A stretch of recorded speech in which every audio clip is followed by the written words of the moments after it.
Tanvir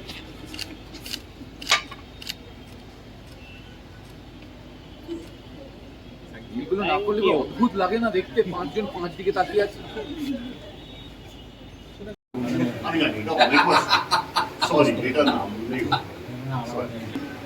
cloud and the man মানিক বাবুর এই ছবিটা এবার কলকাতার দর্শকদের জন্য থিয়েট্রিক্যাল মুক্তি পেতে চলেছে, কি বলবে?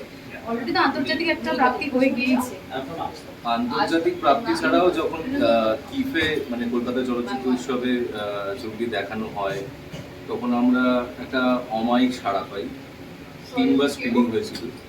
লোকে লন্ডনে মনে আছে লোকে দাঁড়িয়ে বসে ভিড় করে ছবি দেখেছে। যে ভালোবাসা পেয়েছিলাম তখন থেকে ইচ্ছে ছিল, 2022 থেকে ইচ্ছে ছিল যে পুরস্কার ছাড়াও ভালোবাসার পুরস্কার, যেটা মানুষের সবাই দর্শকের পুরস্কার, তো সেইটার আমাদের ইচ্ছে ছিল যে সবার প্রেক্ষাগৃহে মুক্তি যদি পায় মানিক বাবুর মেঘ খুব ভালো হয়, অবশেষে পাচ্ছে। তো আশা করব তখন যেমন কলকাতার সবাই মন ভরিয়ে প্রাণ ভরিয়ে মানিক বাবুর মেঘকে স্বাগত জানিয়েছে। এখন বর্ষা আসছে, বর্ষায় মানিক বাবুর মেঘের আগমন ঘটছে কলকাতা শহরে। তো অবশ্যই আশা করবো সবাই দেখবেন, ভালোবাসবেন এবং সবাইকে বলবেন। 2019 থেকে আই গেস শুটিং শুরু হয় এবং তারপরে লকডাউন পিরিয়ড যায়। তেমন কোনো স্মৃতি কি মনে রয়েছে যেটা এই মুহূর্তে শেয়ার করতে চাইবে আমাদের সঙ্গে? 2019-এর গ্রীষ্মকালের শুটিং, তারপরে দীর্ঘ 2-3 বছরের প্রায় 2-2.5 বছরের প্রায় পোস্ট প্রোডাকশন ইত্যাদি। কারণ মেঘের ছবি, মূল চরিত্র মেঘ যাকে আমরা নির্মাণ করেছি CGI-তে, তো সেটা অনেক সময় লাগে এবং প্রচুর সাউন্ডের কাজ, অনেক কিছু হয়, কারণ ছবিটাই সেরকম দেখলে বোঝা যাবে। It's a very immersive experience, যেটা থিয়েটারে নেওয়ার মতনই।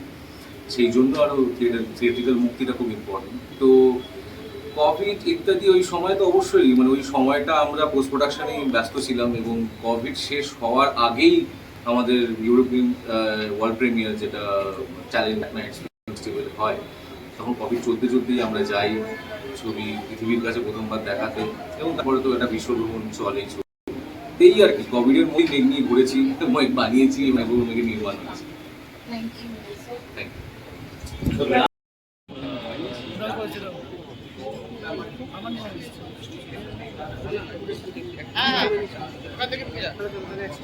পিছনে যে আমি দাঁড়িয়েছি তার কোনো ইয়ে শর্টস না, দাঁড়িয়েছি কোনো ইয়ে নেই, ডাইরেক্ট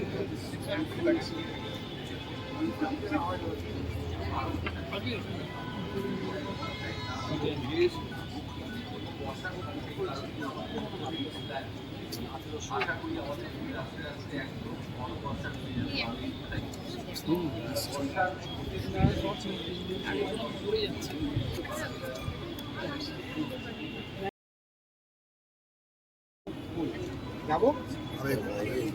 কে কোয়েশ্চেন করবেন, কার কোয়েশ্চেনের উত্তর আমি করছি, প্রকাশ করছি। প্রথমে যেটা বলো মানিকবাবুর মুক্তি পাচ্ছে 12ই জুলাই, আগে যেটা ফেস্টিভ্যালে অনেক জায়গায় দেখানো হয়েছে এবং কিফেও দেখানো হয়েছে এবং এশিয়ান বেস্ট ফিল্ম হিসেবে গণ্য হয়েছিল। আর কিছু বলবেন আপনি? কি আছে, শুধু এশিয়ান বেস্ট ফিল্ম নয়, অনেকগুলো পুরস্কারই পেয়েছে, আমার পুরস্কার সহ অনেকগুলো পুরস্কারই পেয়েছি।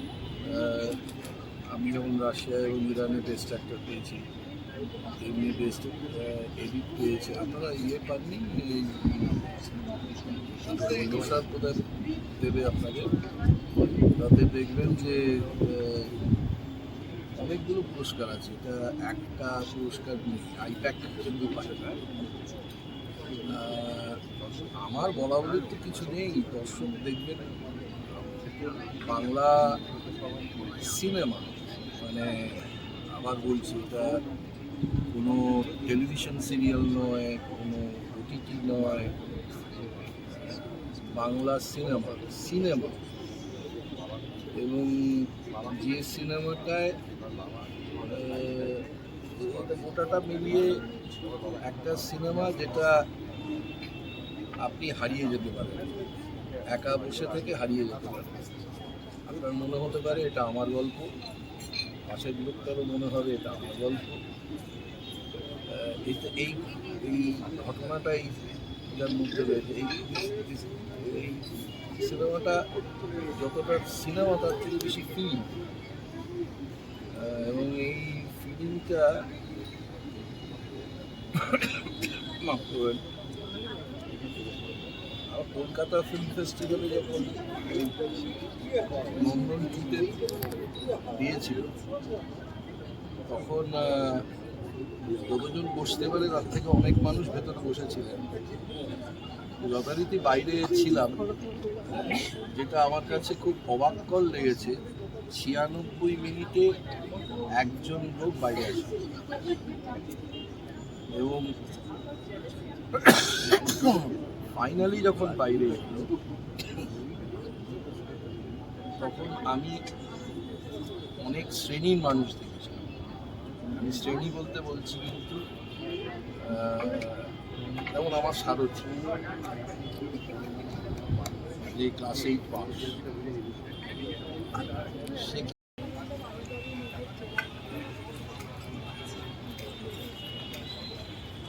অভিনন্দন ব্যানার্জি এই ছবির পরিচালক, বৌদ্ধায়ন মুখার্জি প্রযোজক। কর্মসূত্রে এবং সিনেমার সূত্রে আমরা পরিচিত। আমি বৌদ্ধায়নদার সঙ্গে একটি স্বল্পদৈর্ঘ্য চলচ্চিত্রের আগে কাজ করেছি। কিছু মাস আগে বৌদ্ধায়নদা আমাকে বলেন, অনির্বাণ তোমার সঙ্গে দরকার, একবার দেখা করা যায়। দেখা করে আমরা কথা বলি। তখন উনি আমাকে বলেন মানিকবাবুর মেঘ থিয়েটারে রিলিজ করবে, তুমি যদি এই ছবিটা প্রেজেন্ট করো। তখন পর্যন্ত আমি ছবিটা দেখি। তারপর আমি বললাম হ্যাঁ, আপনি যেটা বলছেন সেটাতে আমি এমনি আপনি বললেই রাজি হয়ে যাব, এবং এটা তো আমার কাছে একটা বিরাট মানে গর্বের এবং সৌভাগ্যের ব্যাপার। এবং এটা যে বলা হচ্ছে আমার কোনটাই হচ্ছে, কারণ আমি নিজেকে যোগ্য মনে করি না। এবং ছবিটা দেখার পর আমি আরও অনেক বেশি হীনমন্য হয়ে পড়লাম যে এইরকম একটা শিল্প নির্মাণ আদৌ কি এই ছবির সামনে আমার নাম বসার আমার যোগ্যতা রয়েছে। কিন্তু যেহেতু বৌদ্ধায়নদা মোনালিসা দিয়ে এবং অভিনন্দন ভালোবেসে বলেছেন এবং চেয়েছেন, তাই আমি রাজি হয়েছি। এইটা আমারই সম্মান বাড়ালো। আমি কোনোভাবেই ছবির সম্মান বাড়াতে পারবো না, কারণ এই ছবিটার সেরকম কিছু দরকারও নেই। এই ছবিটা ইটসেলফ এত পাওয়ারফুল, এত শক্তিশালী একটা ছবি। অনেক দিন বাদে আমি একটা ছবি দেখেছি। আর গানটা হচ্ছে যে অভিনন্দন আমাকে বলছিল যে শুটিংয়ের পরেই বোধ হয় ওই গানটা লেখে, এবং লেখে নর্মাল এমনি লেখে, একটা কবিতার মতো করে লেখে। তো তারপরে বৌদ্ধায়নদারা বোধ হয় ভেবেছেন, পরিকল্পনা করেছেন যে এই গানটা যদি আমরা করি, একটা ভিডিও বের করি, তার একটা প্রদর্শনও হয় আমাদের থিয়েট্রিক্যাল রিলিজের। আর এখন শুনছি গানটা ছবির এন্ড ক্রেডিটের সাথে জুড়ে দেওয়া হচ্ছে। সো আমি ফিজিক্যালিও ছবির সঙ্গে জুড়ে গেলাম, এটাও আমার একটা ভালো লাগলো। Thank you. রিলিজ করছে অভিনন্দনের ছবি মানিকবাবুর মেঘ। আমার মাস্টারমশাই চন্দন সেন এই ছবির মুখ্য চরিত্রে নাম ভূমিকায়। আপনারা সবাই হলে এসে ছবি দেখুন। আপনারা এমন কিছু একটা নিয়ে বাড়ি ফিরবেন যেটা আপনাদের সঙ্গে অনেক দিন থেকে। Thank you. আজকে সত্যি একটা বিরাট বড় দিন আমাদের সবার, এবং বেশি কথা বলে লাভ নেই। সবাই একটু একটু করে কথা বলুন। বৌদ্ধায়নদা ওনাদিকে তো আমার আলাদা করে কিছু বলার নেই। আজ চন্দনদাকেও মানে সত্যি মানে বলার শুরু করলে অনেক বলতে হয়, তাই জন্য আর বেশি বলবো না। এবং অবশ্যই অনির্বাণদা, ধন্যবাদ। বললেন যে কিছু কিছু ছবি হয়, কিছু কিছু চরিত্র হয়, সেটা সেই অভিনেতা ছাড়া কারুর পক্ষে করা সম্ভব নয়। চন্দন সেন এমন একজন অভিনেতা যার অভিনয় নিয়ে কথা বলাটা ধৃষ্টতা, কিন্তু এই ছবির পরে এটা আমি হলফ করে বলতে পারি, Chandan Sen will forever be remembered as Manik babu. চন্দনদা, অল ইয়ার্স। একজন অভিনেতার কাছে সেটা খুব ভয়াবহ। অভিনেতা বিভিন্ন রকমের চরিত্র তৈরি করতে চায়, চরিত্র হতে চায়, কিন্তু মানিক, অভিনন্দন এবং বৌদ্ধায়ন এবং মোনাকে আমার বিশেষ ধন্যবাদ বিশেষভাবে, যে ওরা আমাকে এই চরিত্রে অভিনয় করার সুযোগ দিয়েছে। এবং চেষ্টা করেছি যতটা সম্ভব। আপনারা দেখুন, অনেকেই প্রশ্ন করছেন পুরস্কার পাওয়া নিয়ে। পুরস্কার পাওয়াটা একটা ব্যক্তিগত আনন্দের বিষয় হয় ঠিকই, কিন্তু নিজের শহরে ওই আমাদের ছোটবেলায় পড়েছেন না অ্যাসিড টেস্ট, নিজের শহরে নিজের মানুষের সামনে যখন সেই অভিনয় বা সেই সিনেমাটা হয় তখন প্রকৃতপক্ষে ওইটা অ্যাসিড টেস্ট হয়।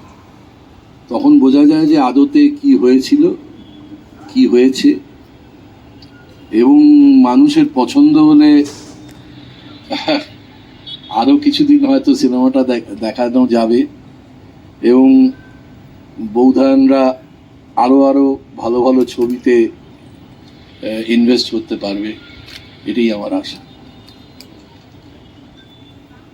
থ্যাংক ইউ সো মাচ চন্দনদা। এই ছবিটির যিনি প্রযোজক দুজন রয়েছেন, লিটল ল্যাম্প ফিল্মস বম্বে, যারা খবরাখবর রাখেন বাংলা এন্টারটেনমেন্ট ইন্ডাস্ট্রি বা ইন্ডিয়ান এন্টারটেনমেন্ট ইন্ডাস্ট্রি। বম্বের অন্যতম বড় বিজ্ঞাপন সংস্থাটি তাদের। কোক, পেপসি, গুগল কিছু বাকি নেই। কিন্তু দুজন মানুষ যারা কলকাতার, তারা আরব সাগর তীরেও এতদিন থাকা সত্ত্বেও বাংলা ছবি, মননশীল বাংলা ছবি বানানোর দিকে তাদের মন সর্বত্র। আমি ডেকে নেব মোনালিসা এবং বৌধায়নকে, দ্য প্রডিউসার্স অফ মানিকবাবুর মেঘ।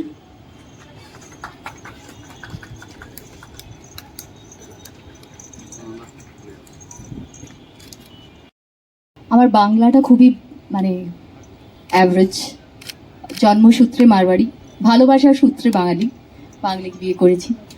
So thank you so much for coming here and covering this film, যেটা খুবই ছোট ছবি কিন্তু বিশাল হৃদয়ের ছবি। আর অনির্বাণকে আমার বিশেষ বিশেষ ধন্যবাদ যে ও এরকম একটা ছবির সাথে দাঁড়ালো পাশে এসে। ইন্দ্রনীলকে অনেক অনেক ধন্যবাদ যে হি এক কথায় he said I am here, I am with you. So I am very overwhelmed with the support this city is giving. খুব ভালো লাগবে যদি এই গল্পটা সবাই দেখে।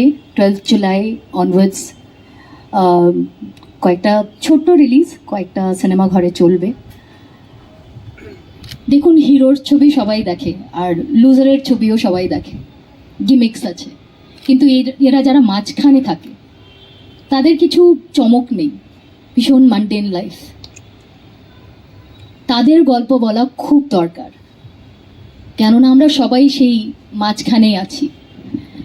সো ওরকম একটা চেষ্টা হয়েছে, আশা করি সবার ভালো লাগবে। Over to Baudhayan. আমি মোটামুটি যা যা বলার সবাই আপনাদের প্রত্যেকে কিছু না কিছু বলে দিয়েছি অলরেডি, তো আরেকবার রিপিট করি। লোনলিনেস মানে একাকিত্ব জিনিসটা না একটা অদ্ভুত মহামারীর মতো হয়েছে আমাদের জীবনে এই মুহূর্তে, যেই কারণে অদ্ভুতভাবে আমরা পৃথিবীতে যে প্রান্তেই গেছি ছবি নিয়ে, সেই প্রান্তের সব দর্শক এই ছবিটার সাথে রিলেট করেছেন। তা আমরা অনেক সময় বাড়ি এসে ভেবেছি যে ছবিটা এস্টোনিয়াতে যেভাবে লোকে রিলেট করছে, যেভাবে জোহানেসবার্গে রিলেট করছে, সেইভাবে ঢাকায় রিলেট করছে। ব্যাপারটা কি? ব্যাপারটা কিছুই না, ব্যাপারটা হচ্ছে যে এটা একটা অদ্ভুত একটা ইউনিভার্সাল ইমোশন বলাটা বোধহয় ভুল, মানে একটা অদ্ভুত universal state of mind which is loneliness. সেই লোনলিনেসটা ধরার চেষ্টা করলো একজন যে নিজেও কিন্তু জীবনে অসম্ভব একাকিত্বে ভুগেছে একটা সময়, অভিনন্দন বন্দ্যোপাধ্যায়। অভিনন্দন আমার সাথে 3 কাহন লেখে এবং ও যখন 3 কাহনের থ্রু দিয়ে অভিনন্দন খানিকটা single handedly ad film maker থেকে আমাকে ফিচার ফিল্ম মেকারে রূপান্তরিত করলো। তখনই অভিনন্দনকে আমি আমরা কথা দিয়েছিলাম যে যেদিন অভিনন্দন নিজে একটা স্ক্রিপ্ট নিয়ে আসবে আমরা ওর ছবি প্রডিউস করব।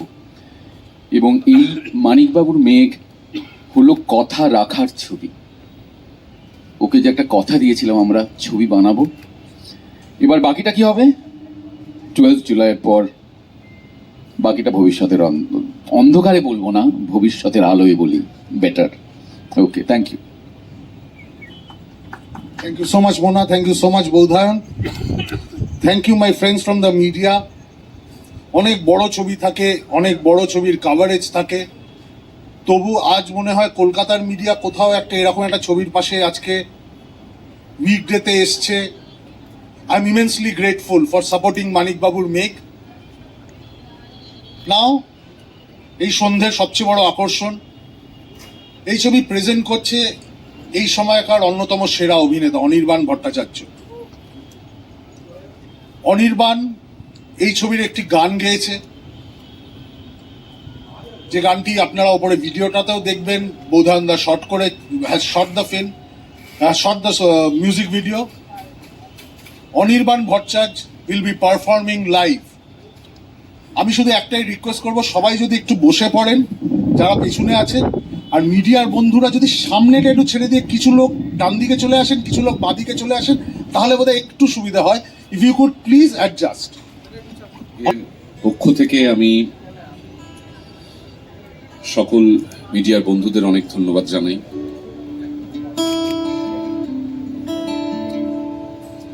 এবং একটি অনুরোধ করি, আমি জানি যে সেটা যারা যারা এসছেন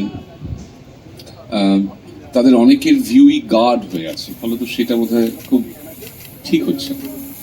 আমি অনুরোধ করব, আপনারা যদি একটু ছড়িয়ে গিয়ে পেছনে যারা বসে আছেন তাদের যদি একটু জায়গা করে দেন, একটু যদি সরে সরে যান, বা একটু যদি জায়গাগুলো মানে আর একটু যদি জায়গা করে দেন, মানে না হলে অনেকেই পেছনে বসে আছেন যারা দেখতে পাচ্ছেন। ওকে, এরকম অনুরোধ রাখা খুব শক্ত হয়, বুঝেছি।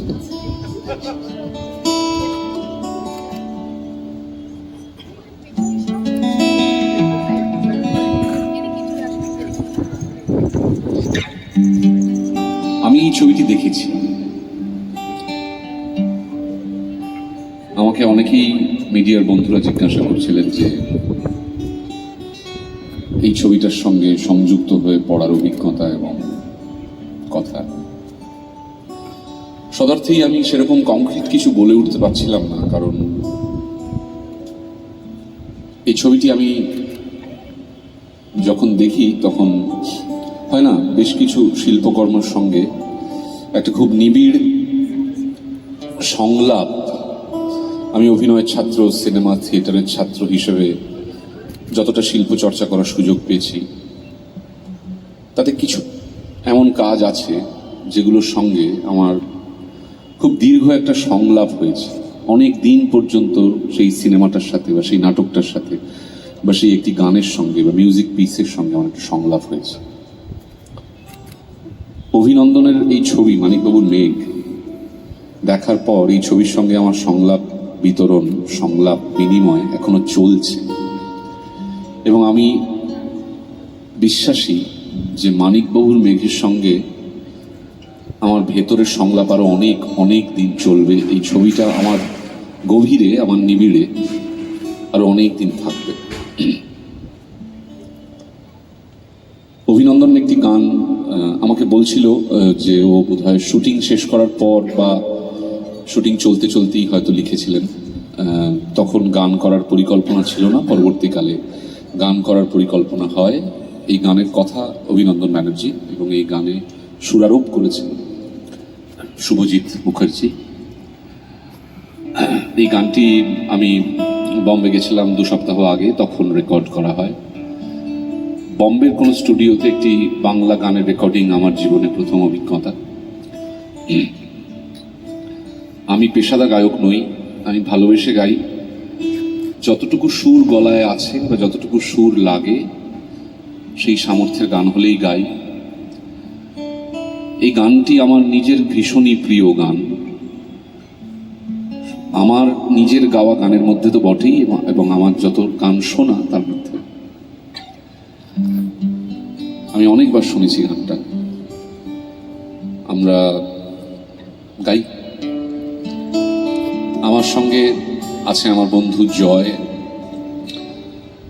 জয় গিটারে সঙ্গীতের মেজাজ ধরে রাখবেন এবং আমার গলাকে আশ্রয় দেবেন। শুরু করি।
যদি, গল্প হতো রাত বিরেতে জেগে,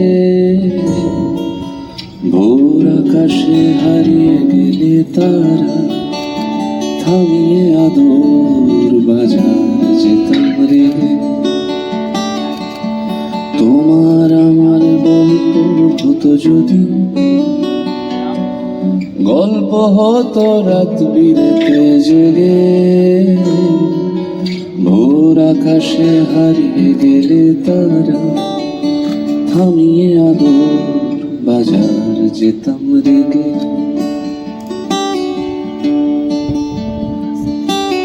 কিংবা ধরো পাহাড় টিলার বাড়ি, মেঘের গাছে ফুলছে ফসল তোমার, ঘর বেঁধেছি আমরা দুই আনাড়ি, শিখছি স্মৃতি শিশির দিয়ে বোনা। কিংবা ধরো পাহাড় টিলার বাড়ি, মেঘের গাছে ফুলছে ফসল তোমার, ঘর বেঁধেছি আমরা দুই আনাড়ি, শিখছি স্মৃতি শিশির দিয়ে বোনা। তোমার আমার গল্প যদি হতো ঝগড়াঝাটি নিয়ম মেনে চলা, তোমার রবি আমার ভৈরবী, আর হঠাৎ কখন জড়িয়ে এসে ধরা। তোমার আমার গল্প যদি হতো ঝগড়াঝাটি নিয়ম মেনে চলা, তোমার রবি আমার ভৈরবী, আর হঠাৎ কখন জড়িয়ে এসে ধরা।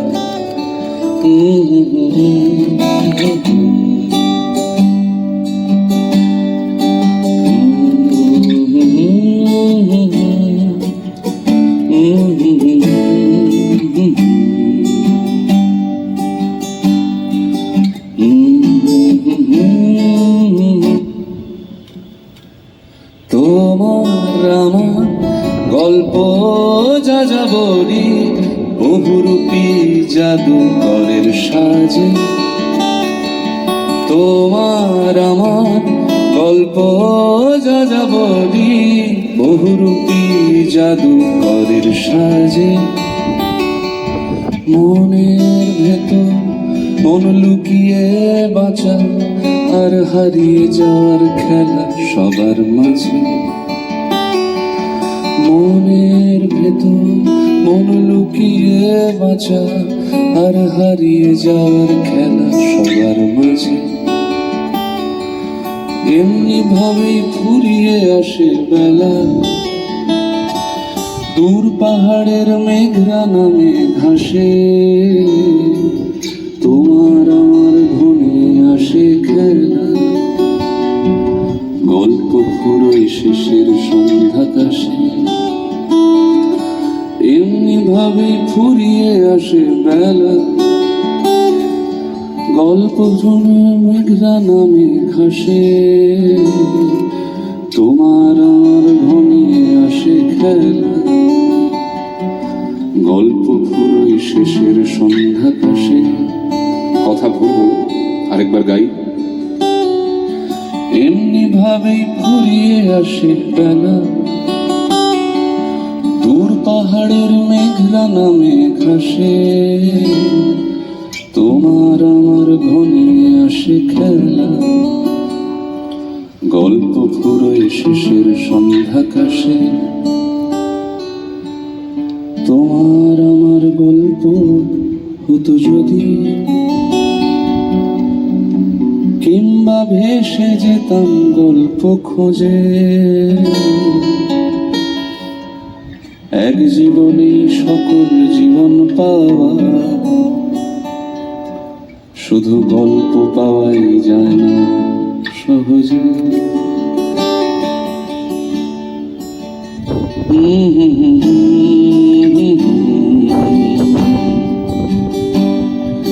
রা রা রা রা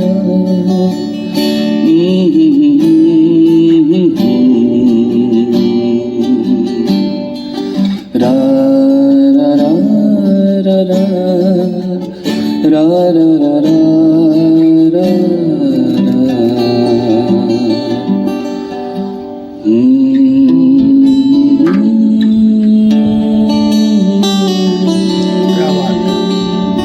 থ্যাংক ইউ, ধন্যবাদ সকলকে, ধন্যবাদ, क्या बात ধন্যবাদ।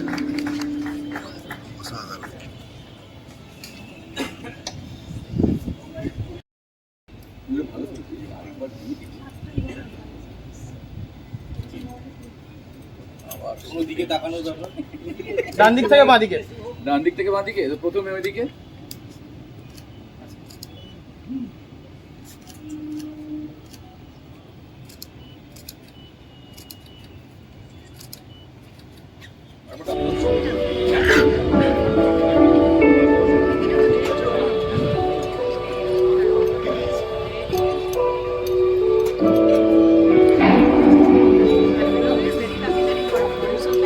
তোমার আমার গল্প হতো যদি, গল্প হতো রাত বিরেতে জেগে, ভোর আকাশে হারিয়ে গেলি তারা, থামিয়ে দোর বাজার যেতাম রেগে। কিংবা ধরো পাহাড় টিলার বাড়ি, মেঘের কাছে ফুলছে ফসল তোমার, ঘর বেঁধেছি আমরা দুই আনাড়ি, শিখছি স্মৃতি শিশির দিয়ে বলা। তোমার আমার গল্প যদি হতো ঝগড়া ঝাঁটি নিয়ম মেনে চলা, তোমার রবি আমার ভৈরবী, আর হঠাৎ কখন জড়িয়ে এসে ধরা।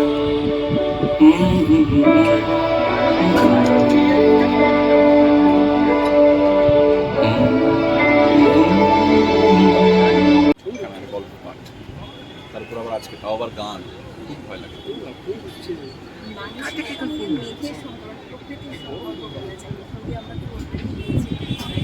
জানি না ছবিটাকে ওইভাবে ডিসক্রাইব করা যায় না, ভীষণ ভালো ছবি। মানে ছবিটা নিয়ে, ছবিটা কথা বলে বোঝানো খুব শক্ত। ছবিটা সব কিছু এক্সপ্লেন আসলে ছবি নিয়ে কথা বলতে বলতে বলতে বলতে ছবির থেকে কথা বেশি হয়ে গেছে, কিন্তু এই ছবিটা দেখে যে অনুভূতিটা হয় সেটা এত প্রিশাস, সেটা এত মূল্যবান, এত গভীর, এত ডিপ। আমি সকলকে রিকোয়েস্ট করবো 12ই জুলাই ছবি রিলিজ করার পরে, ছোটো রিলিজ হচ্ছে, অল্প সংখ্যক হবে, কিন্তু মানুষ গিয়ে দেখুক। এই যে তুমি ছবির সঙ্গে যুক্ত, এতগুলো বছরের অপেক্ষা, তার অপেক্ষা, সেই অপেক্ষার অবসান হতে চলেছে। আমি ছবিটার সঙ্গে যুক্ত খুব একদম কিছুদিন আগে থেকে।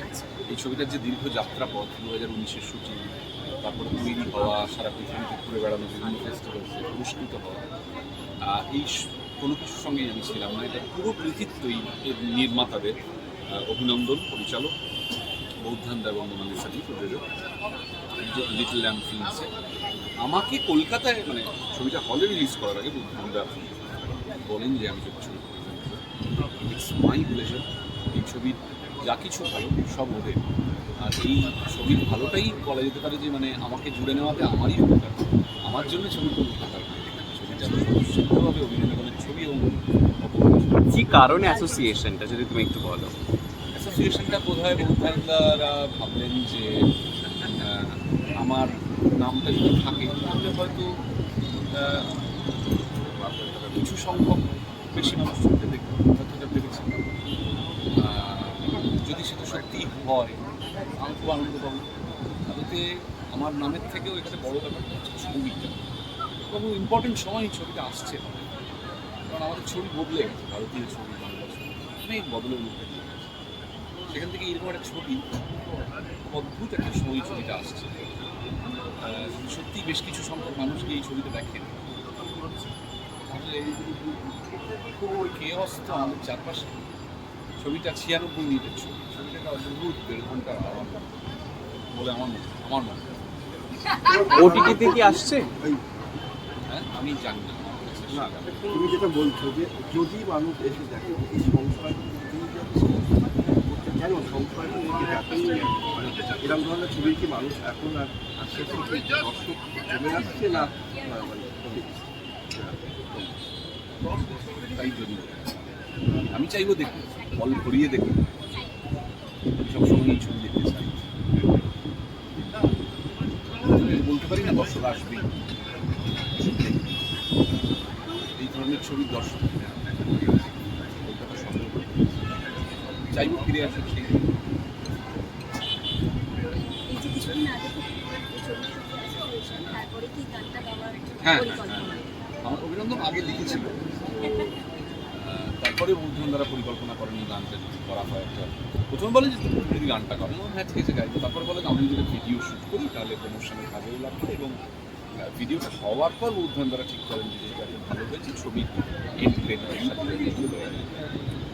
নিজেরও অনির্বাণ হয়েছে। বহুত লাগছে লজ্জা লাগছে কুণ্ঠাও হচ্ছে ঠিক আছে থ্যাংক ইউ থ্যাংক ইউ।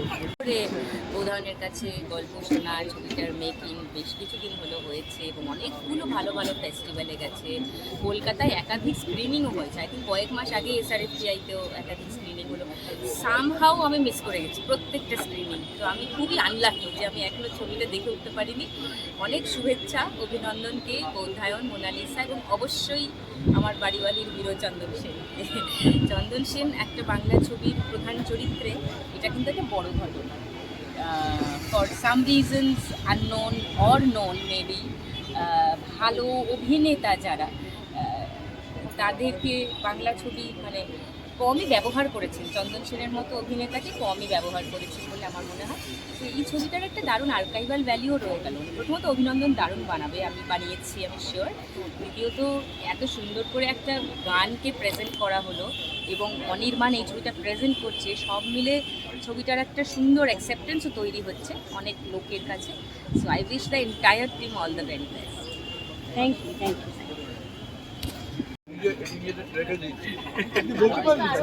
সামনে দাঁড়াও।